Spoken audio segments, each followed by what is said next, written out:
All right, good morning. Welcome to our Kung Fu program in the summer. We are working on some foundations of the Kung Fu system, multiple Kung Fu systems, some sort of general foundations for good movement and skills that we can learn from our sets and apply to our more free-form sparring and application work. Let's get ourselves started up today, though. So we'll get those feet in the ground. Now we'll just let the head rise and fall. And we're going to look from side to side.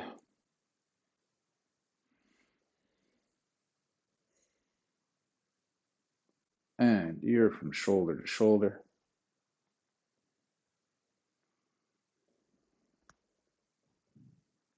And we'll get some half circles in the front.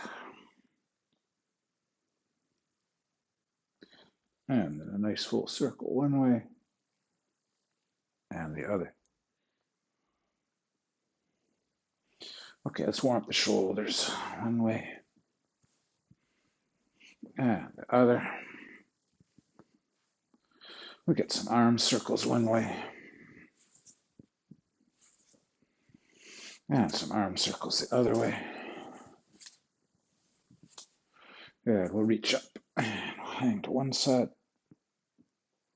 and up and over to the other. Let's let those arms go nice and loose and kind of wrap around the body a little. Good. And let's take that up over the head and twist, let those arms roll, one forward, one backwards. And then the other way. Good. And a little shoulder stretch, give it a pull. And same on the other arm. And over the head and pull. And same on the other arm. And then behind the back and pull. And same on the other side.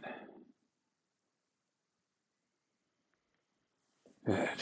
Shake out those arms. Let's warm up the hips. Let them roll one way. And around the other. One more time, the first way. And the second.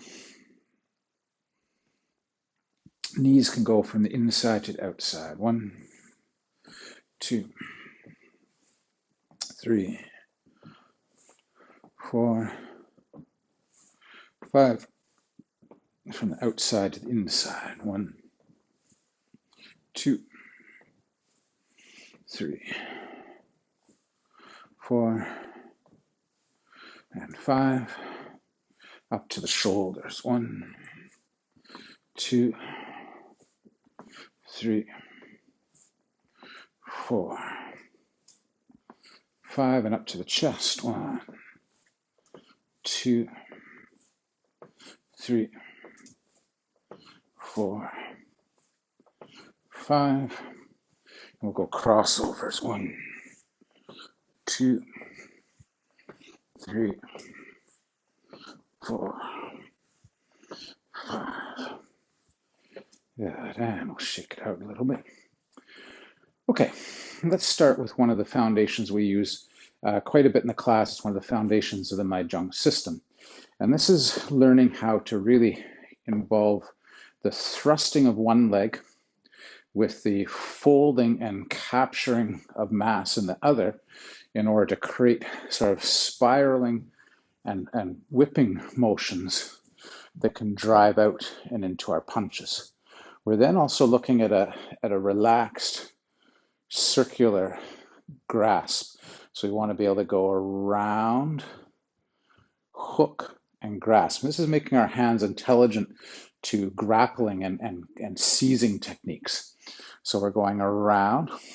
Now, one of the things that people do a lot when they punch is they tend to flare their elbows. And so a lot of traditional martial arts end up doing this kind of scraping of the body with the forearms as a way to kind of help train the body to keep the punches from elbow flaring. So let's work on some of those. So we're going to grab. Now, We also want a bit of calisthenics in our dip. So we're going to dip, we're going to thrust, we're going to punch.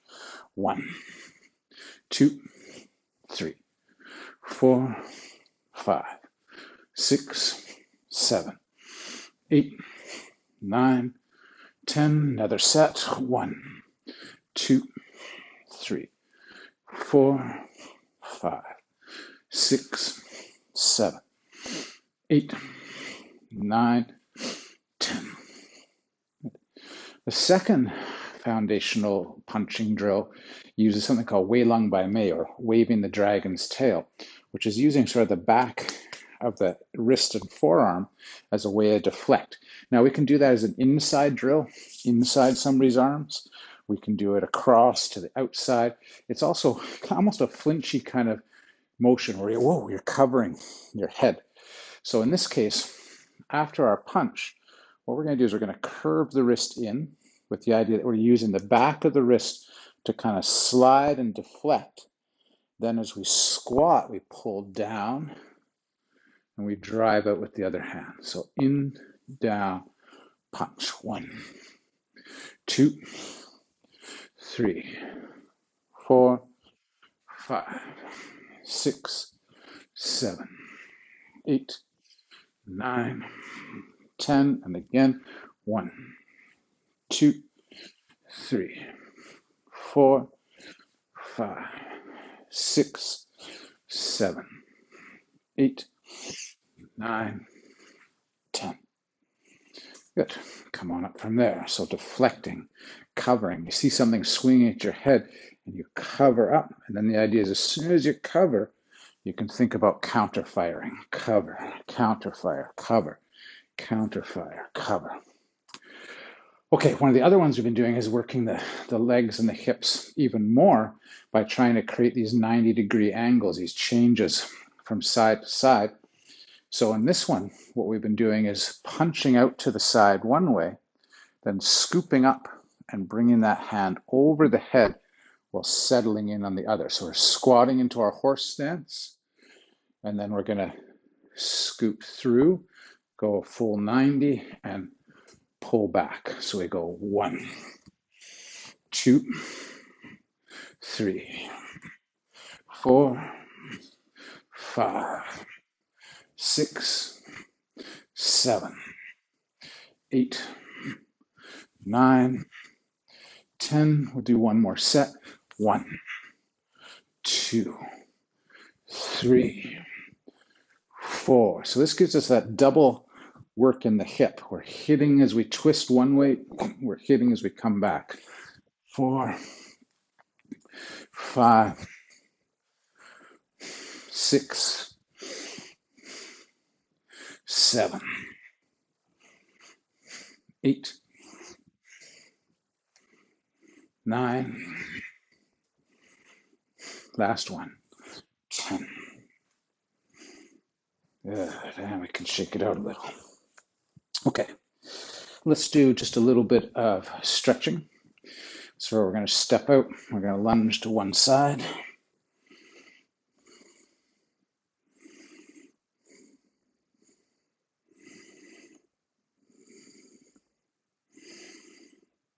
And let's do that to the other.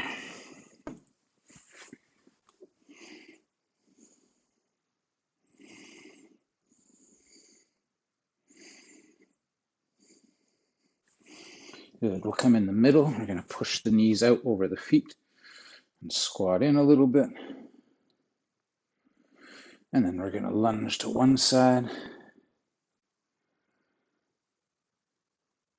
And lunge to the other.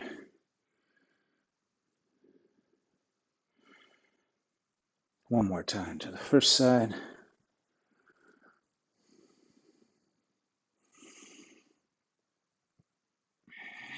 And to the second.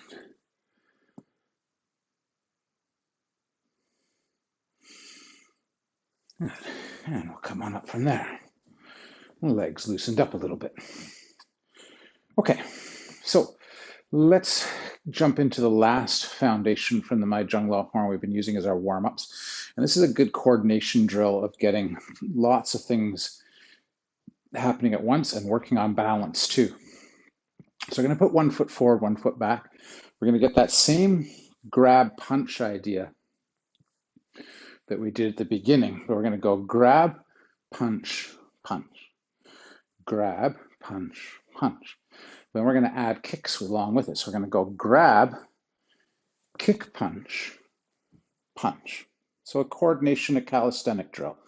Grab, kick, punch, punch. 1, 2, 3, 4, 5. So we've got to work on rotation, rotating the waist each time. 6, 7, 8, 9, 10. Same on the other side. When we're kicking, we want to go hip bends first, then out with the knee and foot. So 1, 2, 3, 4, 5, 6, 7, 8, 9, 10. Good. And come on up from there. Okay, so we've been doing a lot of footwork. We've also been looking at bits and pieces of the Tam Tuey. Last week we started looking at section number 3, and we're going to stay with it today. So one of the sort of ongoing pieces of Tam Tuey is this back of hand palm punch combo that then sets up with a twist and punch to the other side. So we're just going to look at from the lunging punch.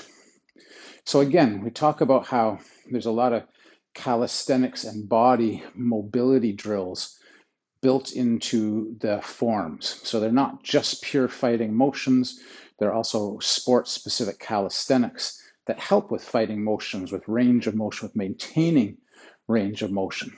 So one of the things we have here is that we've got a nice forward bow. What we're trying to do is we're trying to turn the trunk so we can have both arms out. So we've got our legs still kind of square, but we're turned out to the side. So again, takes a fair amount of range of motion, and this helps develop that strength in our core rotations. In the set, we're doing that from the hand here, and we're stepping in. Now, in Tam Tuey number 3, we're talking about how the first thing that happens in the actual set is we get a little bit of a heel sweep, and then we're pivoting around so we can do an overhand, a really exaggerated overhand hit. We let that swing by the body, and we get a thrusting, rising uppercut from our front foot. Then we settle the arms. We get another sweep of the foot to change its angle. So there's some of that pivoting that we've been doing. And we go back fist as we turn around, and we come through with a hammer. And again, here's that twisted position of the trunk. Now, the first time we looked at that twisted position of the trunk, I was turning my trunk towards the open side, towards where my back leg is. The second time we get this, we're twisting across the front leg, and that takes a lot more strength and coordination and range of motion to be able to turn across the body. So there's some of our calisthenics, getting these twisting rotations. So we've gone from a thrusting punch. Our first twist, we shift the foot, we're twisting through. We've got this down and up. Then we're dropping, we're twisting, we're hitting down with coming a diagonal with a back fist and diagonal with a hammer fist. Then we roll, we back fist, we kick low, and now we're on the other side. So we've got this nice open side waist twist. We're settling the arms, we're shifting, we're going back fist. We're going overhand and uppercut. Then we're coming back around with back fist and hammer. we circle through, we kick, we punch, we shift, we come over and up, we come around, we go back and hammer, circle, back fist, drop the hand, kick, punch, overhand. See that power? We're pushing out of the back leg, boom, in. We're settling in the front leg, driving up. We settle in that front leg and we're going to whip this around. Bang. We're going to follow it with a 1, 2. Then we are circling through, back fist, settle, kick, and punch. Over, down, up, come around, back, and hammer, come around, back fist, settle, kick, punch. So we've got percussive information, we've got calisthenic information and lengthening and stretching and range of motion, but we're also looking at the potential for throwing power in here too. So let's have a look at the idea that the uppercut and is more about grabbing and getting underneath or around something. And now we're thinking about doing is powering out of our leg, shifting the foot a little and powering that over. So we could go underneath something and power over, underneath something and power that. So if you think about an underhook, you've gotten under somebody's armpit and you're sort of grabbing around to their opposite shoulder and you put them around your hip. So here's some hip and shoulder throw kind of work. We can hook around their torso up on their back and we can twist them over. And then we have our uppercut inside. So we can think about those in terms of the changes of direction as ways of doing turns. That could be the same with our back fist to hammer fist combo, and that I might grab an arm, and here I might be thinking about the back fist as a tug, and the hammer fist again is sort of getting into somebody's shoulder and pulling that down towards the ground. So I could be grabbing here, thinking about swinging underneath. But see those pivots? I'm pivoting, I'm twisting in the feet. I'm using that twisting motion. I'm strengthening and making my kinetic chains more fluid, more intelligent by really getting that thrust from one leg to the other, from one leg to the other. One last thing on this, and we'll shift to our pivots for the last 10 minutes. Let's think of it as a forward now. Let's take some of its martial theory in terms of striking. So what do we get in this one? If we take out for today the back fist palm and punch technique, and we think about the jab, and what it's teaching us in this set is we kind of have this really big elongated piece where we kind of have the hand here and we're kind of drawing it to our hip and then we're stepping out. So one of the things that's teaching us is how to coordinate the ribs with weight in the back leg. And remember, we've been talking about increase the distance by shoving out of the back leg. So now we can think about, we have kind of coiled and set ourselves up. I'm exaggerating here. We're pulling back. We don't want to pull that hand out of the way in a real fight, but we want to get that feeling that we're not pumping from our arm, but we're rotating through our core so that we can pull back on the core. That could mean we could be parrying with this hand, and we're putting our weight in the back leg so we can get one of those shuffles that we've been working on, push through shuffles. So extending and catching up. What we want to be able to do is coordinate that with punching as we step. So this is going to increase our speed and close the distance with our jab. There's other ways to jab, but this is one of them. So that we kind of slide in with that hit. We are following behind it. Now in the set, we then sort of drop that. We've gone from our punch and we're going to come over top. But we've already got a backhand. We don't need to change directions. So what happens if we turn this just in the arms for now as slip in, shuffle in and hit overhand, and then drive, boom, into an uppercut. So we have a pretty good upper body combo. Close the gap jab, overhand in, uppercut to finish. 1, 2, 3. 1, 2, 3. Now, how can we link in? We talked about that 1, 2, 3, I believe, last week. So what happens if we go 1, 2, 3? What was the next part? Oh, come around, back fist and hammer fist. So then we have a hit, hit. So we've got 1, 2, 3, 4, 5. 1, 2, 3, 4, 5. Now, that could be a back fist, or this could be clearing things out of the way.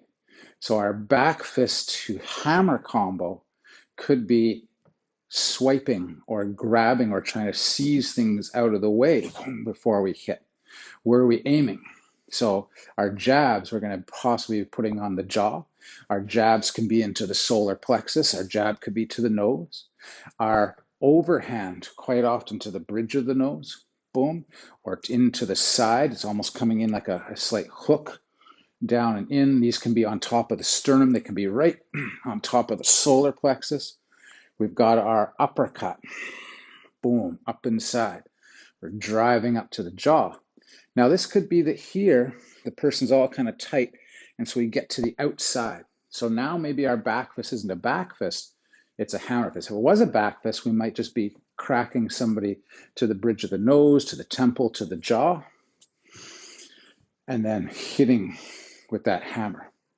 Now there's one other piece to that fighting chain that we should look at, and that is the low kick. So it's quite often what we want to do is we want somebody to maybe drop their guard slightly.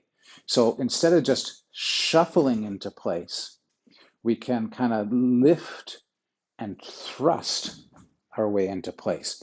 So we're kind of pushing with that front leg. Or we have done our other movement where we choke up. Boom, we hit with that front leg.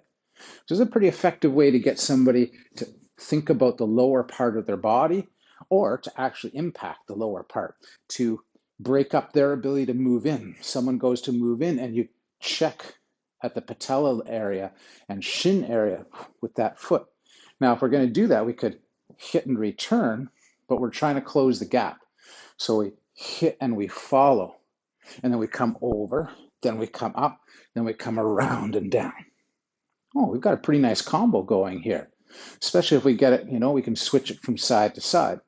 So let's try that combo one more time. So we're going to go kicking, stepping in, maybe shuffling. So anywhere we can.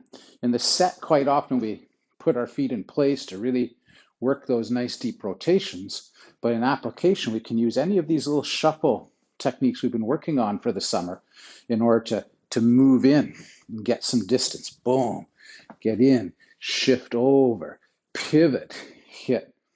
And so we can start to add all sorts of things to this combination. Maybe we're talking about stepping and pivoting. So we could get our kick or a step pivot into our jab. We could be shifting in. We could be rotating again, coming through, pivoting back to get our uppercut. Boom. Right? So we could think about getting our uppercut over to the other side, because what we've done is we've pivoted all the way around. Boom. Maybe now we shuffle. Remember those 90 outs? We shuffle out. We come in at an angle. We hit from the other side. Suddenly this one technique opens up and opens up. So we've got lots of things. So straight line, what we want to focus on a lot is getting those nice closed waist, open waist rotation. So we're learning how to, and building strength and mass in our core. We're learning how to stretch out that calf, sit in the hips, get these nice long fist motions.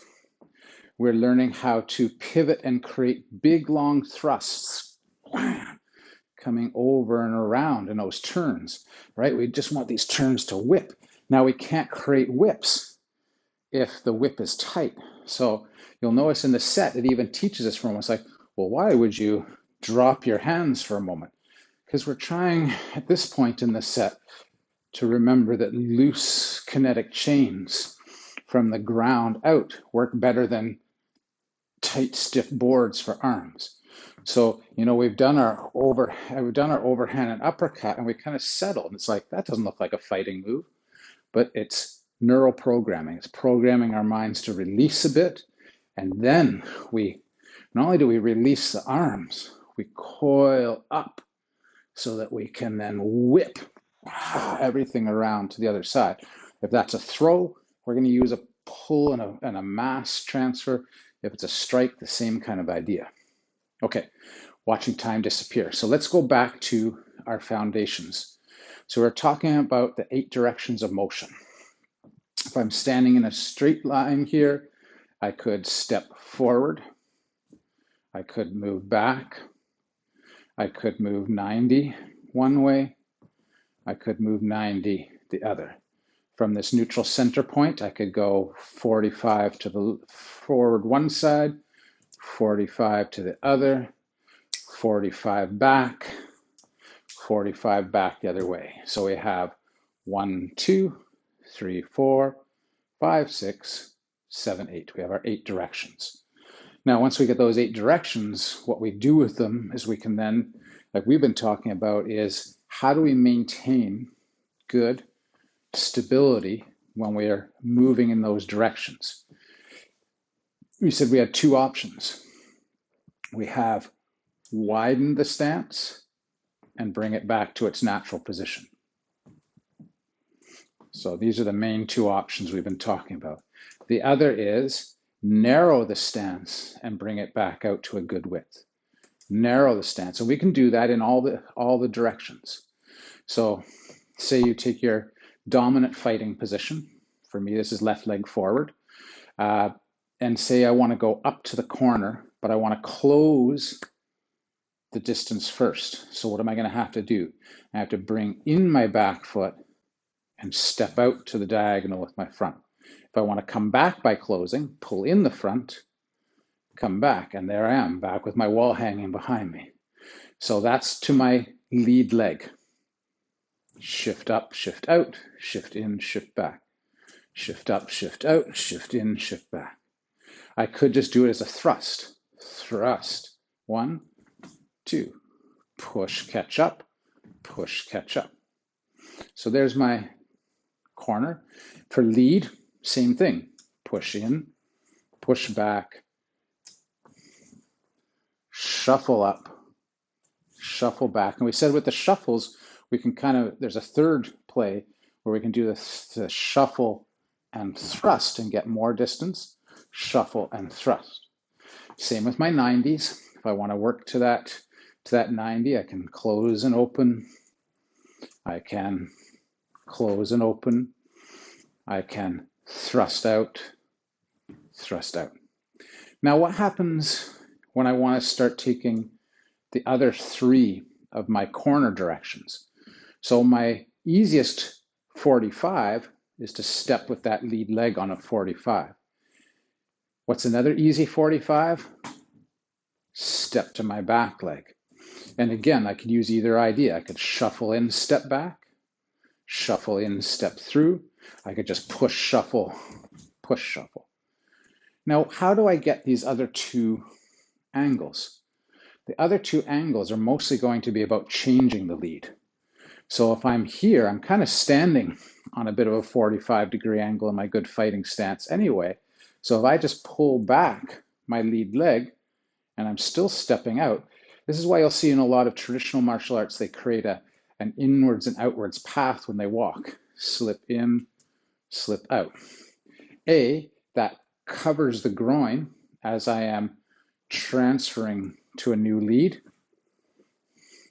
And B, it helps me to remember that I'm hitting those diagonals. So with my left leg forward, if I want to go to the back corner, I could do a nice big step back to that corner, or I could kind of pull in and shift back, but I'm still heading that corner. So I've got my angles from front foot into center, back out, or I could just step. But that leaves me in that transition moment fairly open in the groin. And we'll see that in systems that are mostly hand-based. They don't have to worry about that. So they'll step in here. But if you just learn Tam Tuey and you know how to do a quick flick kick up and into the groin, well, then in the moment that I step here, I'm kind of exposed. So if I'm thinking about kicking, I want to come through. And that's Tam Tuey again. Remember, into the center, kick, and then we could push back out. Okay, so same thing for the corner, the upper corner of my rear leg. I need to be able to shift to that corner, and that's my lead change. So I can lead change out and come back. I can lead change to get myself over here. Now, if we thought about that with some of Tam Tuey, I could go lead change with my overhand. So I'm kind of going in here and I'm stepping in, boom. And then here I'm on that diagonal, boom. And then I might come back to my original guard position, boom, boom. Okay, I'm going a little over time today, but we'll just go a little further. So what I want you to now start practicing in between is, can I pivot every time I do one of those 8 directions? So if I want to go 90 out with my front foot, what pivots are available to me? Well, we said if we're doing a front foot pivot, we could bring the back leg around. So maybe the person has moved over to this side, and so I shuffle in and I follow them. That would be the same if I went on the diagonal and pivoted around. Now I could also step to that 90 and bring the back leg behind, not in front, to create my pivot. And I'm just using 90-degree angles so they're obvious. I could step to that 45 this way, but then pivot to face. So there's my 2 with the lead leg not changing. Same with the back leg. If I don't want to change the back leg, I could shuffle into it and I could pivot to open. I could shuffle to it and pivot around. Still not changing my lead.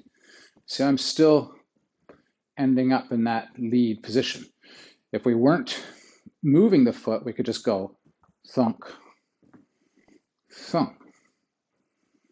Okay, let's cover the last 2 ideas. So now I can think about stepping this foot back, and then I could pivot on it. Boom. I could step this foot back, and from this position, I could pivot. And then the same with the front corner. I can step out to that front corner. I can pivot by opening towards my chest. I can come out to that front corner, and I can think about pivoting towards my back. So I can here come around one way, or I can come around that other way. And we have front foot and back foot pivots. Okay, I've taken you over time today. Something to play with over the week until we get back together is thinking about, oh, let's take just a little bit of that Tam Tuey. 1, 2, 3. And think about adding that to shuffle over. 1, 2, 3. Shuffle back. 1, 2, 3. Shuffle back. 2, 3. Come in to pivot. 1, 2. Right? 1, 2, 3. pivot, 1, 2, 3. And so you can start to play with that. You can start to add in the kicks, kick, step, pivot, punch. There's so much that really opens up when you start moving in multiple directions. Okay, gotta let it go for today. Thanks for training. We'll talk to you all very soon.